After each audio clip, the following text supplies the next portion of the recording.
Life as an Aspiring Sports Journalist During the Coronavirus Pandemic by Adnan. It's 6:30 a.m. on a Saturday. The sun is not up yet. The birds have not yet started to chirp and sing. College students across the country are still tucked cozy in bed, trying to get as much sleep as possible after a tough week at school. Not me, however. I'm wide awake, sat on the couch with the television on and my laptop next to me. A Premier League contest between Manchester United and Arsenal is set to kick off in a few moments, and I've got to have a match report written and published within a half hour of the game ending. Or at least that's how things used to be before the coronavirus outbreak. Now, I spend my weekends like the rest of my fellow students, sleeping until noon, if not later.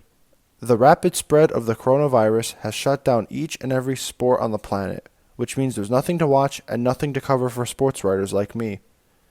Players aren't allowed to play, and fans aren't allowed to support.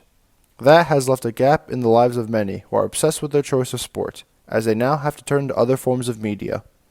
This whole situation is tough for fans, but it's even tougher for those who write about sports for a living, who are often also supporters as well.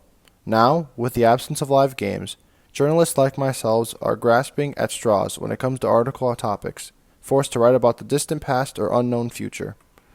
The timing of this may not have been worse for someone of my age. As an aspiring journalist, I don't have a set job. I have websites I'm writing for, sure, but those are just gigs taken in order to gain exposure and experience. The pay isn't great, and it's dependent on viewership, which is also tanked during this crisis. People might have more time to kill at home, but that does not mean that they're more willing to read. Since there's no live sports going on at the moment, people have stopped checking websites for content since they don't think there is any. On a personal note, my articles had been getting close to 1,000 views on a consistent basis before the pandemic began. The articles I've written since then, however, hover around the 200 views range, which is a significant drop-off. It's also much tougher to write articles in the first place. As mentioned prior, there are no live games to cover, so that eliminates half the pieces I used to write, like previews and recaps.